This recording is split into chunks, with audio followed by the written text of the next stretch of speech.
Hey, this is Jonathan Fields, host of the Good Life Project podcast. Boost Mobile reminds me of what I love, when someone reimagines what's possible. They have invested billions in building America's newest 5G network, becoming the country's fourth major carrier. They are doing things differently, offering a $25 monthly unlimited plan that never increases in price and letting you try their service risk-free for 30 days. With blazing fast 5G and plans for all the latest devices, they're changing the game. Visit your nearest Boost Mobile store or find them online at boostmobile.com. The Boost Mobile network, together with their roaming partners, covers 99% of the U.S. population. 5G speeds not available in all areas. Skincare experts and dermatologists have often touted the benefits of indoor humidity as essential for healthy, glowing skin. But did you know dry air can start to harm your skin in as little as 30 minutes? For years, many people have relied on humidifiers for better skin, sleep, and overall wellness. But traditional models, bulky, mold-prone, and difficult to maintain. That's where Canopy Humidifier comes in. Recommended by leading dermatologists, Canopy is a completely reimagined humidifier designed to elevate any space, offering the ultimate in skincare and wellness benefits. Canopy's clean moisture combats dryness, dullness, and fine lines while strengthening the skin's barrier and boosting the effectiveness of topical skincare products. With its sleek design, Canopy is the cleanest and easiest humidifier on the market. With its unique technology, cleaning is as easy as popping it in the dishwasher. Go to getcanopy.co to save $25 on your Canopy humidifier purchase today with Canopy's filter subscription. Even better, use code PODCAST at checkout to save an additional 10% off your Canopy purchase. Your skin will thank you.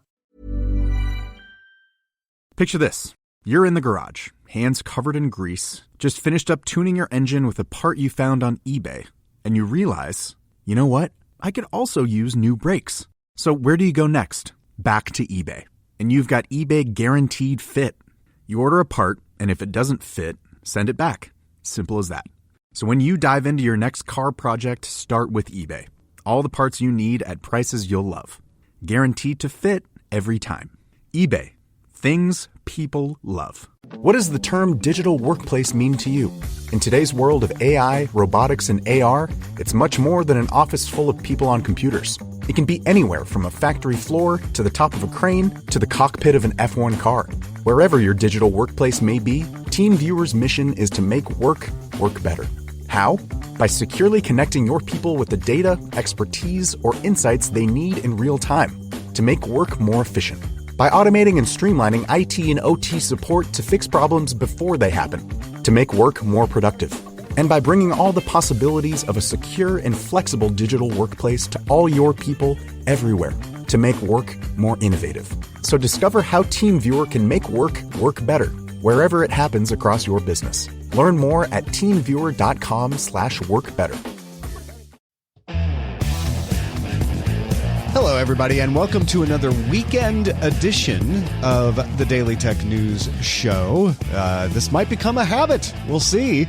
I'm Tom Merritt, and this week I wanted to spend a little extra time talking to Andrew Mayne, who is the founder of AI deployment firm Interdimensional, but also a former OpenAI employee. He is doing some contracting work with OpenAI, so you should know that before we hear him talk about it. But I wanted to get from him an explanation of why OpenAI would want to hire Instacart's CEO, Fidji Simo, to become the CEO of applications. And why would Fidji Simo want to leave Instacart? Why would Simo, while she's getting a CEO title, why would she not want to be the CEO the way she is at Instacart? She is a board member at OpenAI. So I called up Andrew to talk to him, and gratefully, he is joining us to talk about OpenAI's coming CEO of product. Andrew Mayne, thanks for joining me, man. Hey, Tom. Good to see you. Yeah. Listen, I was befuddled at first when I only read a headline. That's always the case if you only read the headline, that the CEO of Instacart was coming over to become the CEO of applications at OpenAI. But then I immediately texted Andrew, and Andrew, you pointed out that Fidji Simo, before Instacart, was working at Facebook. What do you think OpenAI is up to by hiring Fidji Simo in as the applications person, the CEO of applications? So, we just had, news has been breaking about an acquisition of Windsurf, right? So Windsurf is this code editor similar to Cursor, similar to Microsoft's VS Code with Copilot. And you've seen this sort of expansion now that's become apparent that, like, if you kind of follow the clues, is that, like, they're getting more into product. And initially, when my first role there, back when I worked there, by the way, was kind of like doing fast prototypes of stuff, just seeing it was possible. And this was 5 years ago of like, hey, where could it be? So there was always this sort of thought of like where things would go into the future. And then with ChatGPT, when ChatGPT launched, it really was a research preview and it wasn't a product. And one of the members of the, the computing team went in, who knew iOS, built the first prototype app. And that was just 2 years ago. And so now you've had this expansion of product, which has happened very, very quickly. You have ChatGPT, the Windsurf thing, if that shakes out, that's another thing. And then it means that there's a lot of surface area for customer experience, a lot of surface area for trying to keep things going and flowing and keeping product shipping. And meanwhile, OpenAI is trying to do research, still trying to keep ahead with frontier models, as well as yesterday, Sam Altman tweeted out photos of them in Abilene, Texas, where they're building Stargate and building this $500 billion or more complex of data centers, global data centers for training, et cetera, which means that, it's a very, very rapidly expanding company. When I started, it was in the Pioneer office, which was this small building, historic building where several startups have been located, been a Stripe office before. And then they expanded into a new facility, which was a 4-story building, which is great. Like, oh, this will be good for years. Turned out that wasn't the case. I was just at one of the new offices in Mission Bay, which is, one of a couple, which was like a 7-floor thing that was a full business. And it's crazy. So what I'd say is that you need talent to come in, and you need talent internally and externally that understands kind of like customer facing stuff, how to do this. There's just a lot of expansion. She brings a lot of great experience because she spent a decade at Facebook working on a bunch of different products and helping them ship, and a very pivotal time for that company and rapid expansion. So I think that's really what you're seeing here is getting, experienced people who've worked at other companies and have a successful track record of building out. Yeah, vice president of video games and monetization at Facebook when video games and monetization at Facebook was in its prime, right? That's a good track record. Instacart has I think surprised a lot of people with how well it's done. That's a good track record. She was one of the new board members that came into OpenAI, so she's familiar. It's not like they're bringing in someone totally unfamiliar. What struck me though was in the announcement, Altman saying that OpenAI is a product company and an infrastructure company. That was very reminiscent of the Amazon AWS kind of split. And it seems like he is over compute still, while CFO and product and all of that is going to be under Simo. Is that a future, do you think, for OpenAI, where they become a infrastructure provider for others, not just for themselves? Well, I think, I don't know. Let me make it very clear. I have no internal knowledge of anything going on here. And so everything I say is pure speculation. So infrastructure could be looked at in a number of ways, like literally is building out the, as we saw, yesterday, he's, holding the shovel and got the hard hat, right? Literally helping build out the infrastructure they're going to need to basically help OpenAI provide remember, they have a couple products right now. They have ChatGPT and then they have the API. And the API is where you're getting a lot of high growth, which people are using that to power their other businesses. We just saw that Netflix is now using that to power recommendations. And you're seeing this all these other places. So you could look at it from the point of view of, providing inference, providing, the API access is a form of that. That is also an infrastructure. That's a really good point. And then you have the nonprofit, as we covered earlier in the week, OpenAI will become a public benefit company. So get rid of the profit cap, but the nonprofit is going to stay in control. And so Altman was saying a lot of things about continuing that mission as well. So you kind of got 3 businesses there, I guess. Yeah. Well, yeah, there's certain kinds of concerns. And then within the company itself, like, research is still like the mitochondria that drives OpenAI. Research is really, they have a great relationship with, I was able to sit down and talk with the current head of research, Mark Chin, and Nick Turley recently, and kind of, you see it's a really genuine conversation and relationship between them, where at other companies it's very far apart.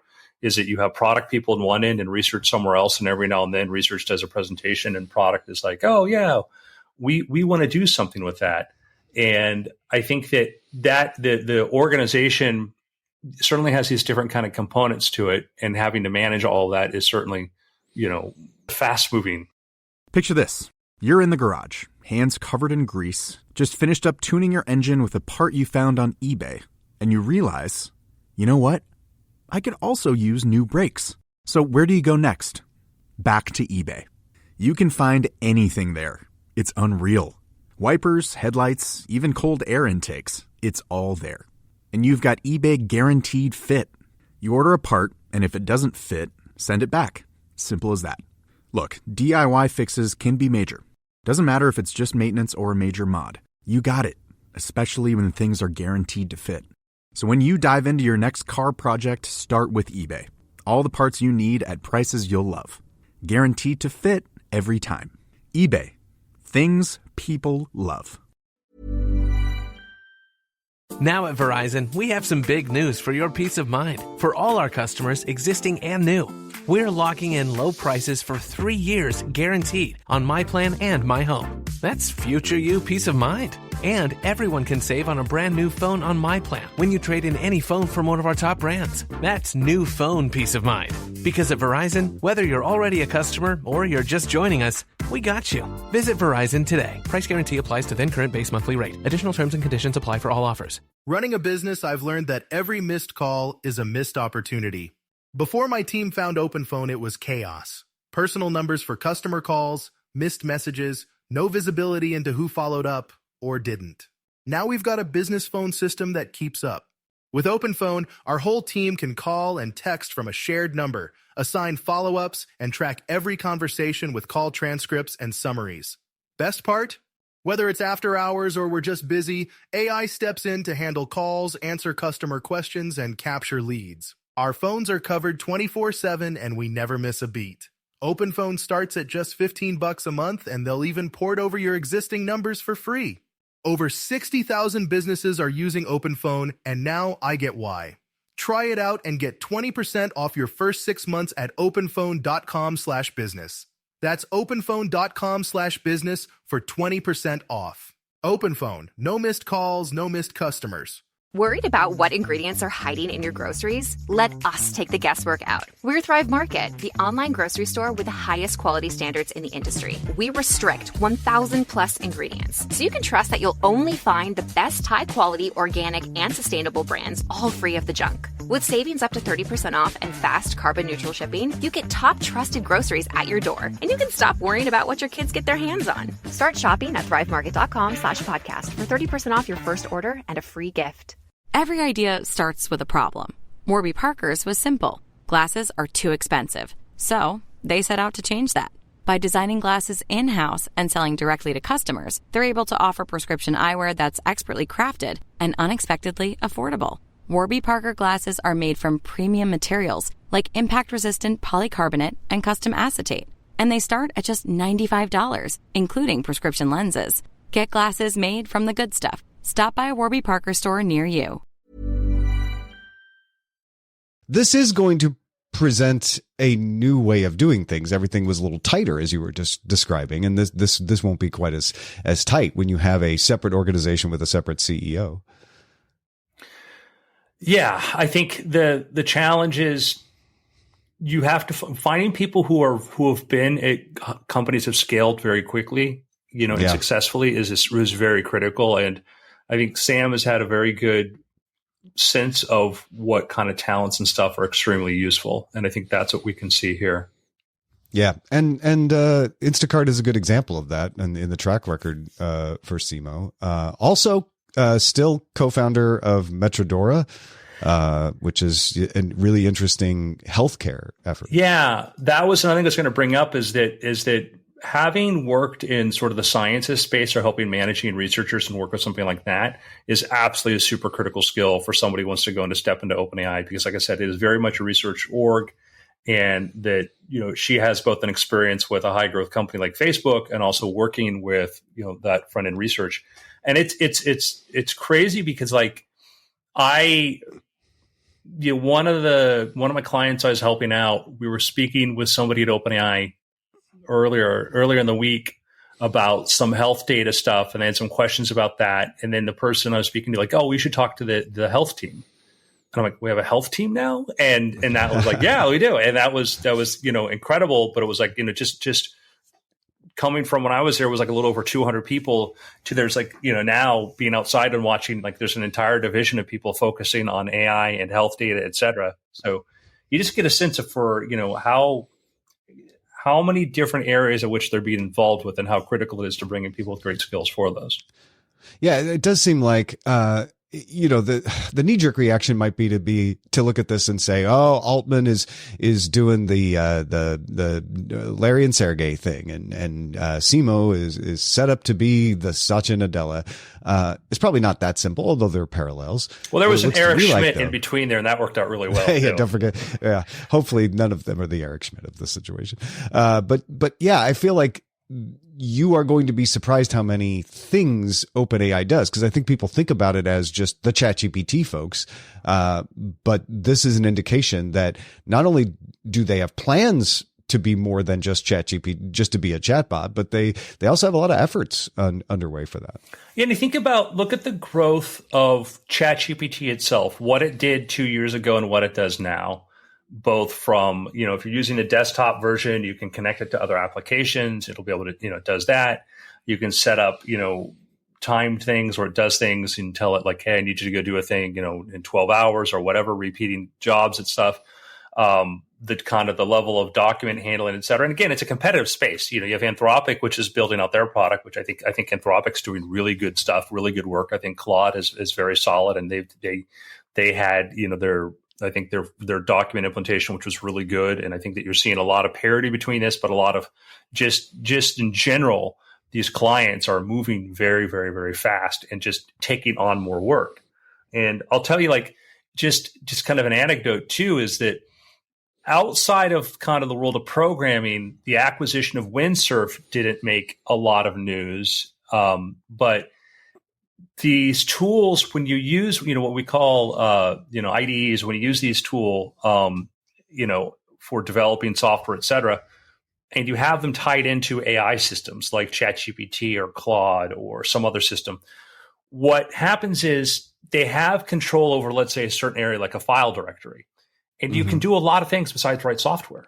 You can open up Windsurf right now and say, hey, I want to write a book. I need you to create 5 folders, create 1 folder for notes, 1 folder for my outline, 1 folder for my chapters, and then 1 folder for interviews. And it will create those right now. You can download right now. It will do that. It'll create those folders. You can say, hey, start writing some notes. You can copy paste URLs or text into it, and it will start filling out note cards and stuff, which is way outside of kind of like the intended use ostensibly. But you start to think about, oh man, when I start taking these AI systems and give it control with file systems, my computer, it does a lot of tasks that are useful to people who aren't trying to write code. Yeah. And I imagine there's opportunity to make specializations and branded versions of that sort of thing to market it that way that they want Simo to do. Yeah. Yeah. I think there's no shortage of direction and capability of what can be built. The hard part is getting it out the door and building it and making sure that stuff ships. That's really the hard part, is that, at OpenAI was always like, you have everybody has ideas where it could go, and they're great ideas. It's just not enough hands, not enough managers to make it happen. And that's what they're trying to rectify now. Yeah. Well, this definitely helps me wrap my head around this a little better, and it makes perfect sense. And if anybody doesn't know Fidji Simo's story, which I did not until recently, she's an impressive executive and somebody worth looking into and reading about if you haven't already. As are you, Andrew Mayne, an impressive person. Thanks for helping me understand this. If folks want to understand AI more, I highly recommend they subscribe to The Attention Mechanism. which you can get wherever fine podcasts are vended, hosted by Justin, Robert, Young, and Andrew. Anything about that more or anything else you want to tell folks about before I let you go? Yeah, I mean, we're still figuring out kind of where our audience is and the kind of things we like to talk about. Feedback is absolutely wonderful. We're trying to make something that can kind of be a bit insidery, but not too technical, insidery and something that's broadly available. And, it's been really, really fun to do that podcast with Justin and just talk about AI, because it is a very fast moving space. And it's not one of these things where you get up to speed and walk away for 6 months and come back and expect it to be the same. Yeah. And it is, I don't mean this to sound like a backhanded compliment, but I obviously started listening because I know you and Justin. And I was like, I want to hear what these guys are doing. And it's become required listening every time one comes out for me. Oh, wow. Well, glad to hear that. Yeah. It's Justin's been the great driving force on that. So, well, thanks, Andrew, for joining us. I appreciate it, man. Thank you, Tom. Hey, big thanks to Andrew for contributing to today's show. Thank you for being along as well for Daily Tech News Show. Let me know what you think of these weekend editions. The show is made possible by our patrons, patreon.com/DTNS. We will be back on Monday with a regular briefing. Talk to you then.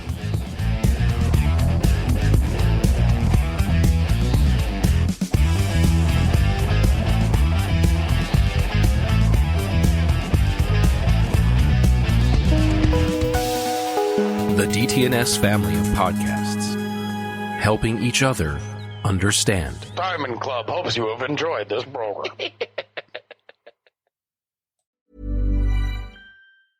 Now at Verizon, we have some big news for your peace of mind. For all our customers, existing and new, we're locking in low prices for 3 years guaranteed on My Plan and My Home. That's future you peace of mind. And everyone can save on a brand new phone on My Plan when you trade in any phone from one of our top brands. That's new phone peace of mind. Because at Verizon, whether you're already a customer or you're just joining us, we got you. Visit Verizon today. Price guarantee applies to then current base monthly rate. Additional terms and conditions apply for all offers. Hey, this is Paige DeSorbo from Giggly Squad, and this episode is brought to you by Nordstrom. Summer's here, and with weekend getaways, celebrations, and more on your calendar, Nordstrom has everything you need for your best dress season ever. From playful prints and breezy fabrics to 70s-inspired looks and bright handbags, discover new arrivals from your favorite brands like Reformation, Veronica Beard, Farm Rio, Levi's, and more. It's easy, too. With free shipping and free returns, in-store order pickup, and more. Plus, Nordy Club members enjoy free 2-day shipping on thousands of items in select areas. Shop today in stores and at Nordstrom.com.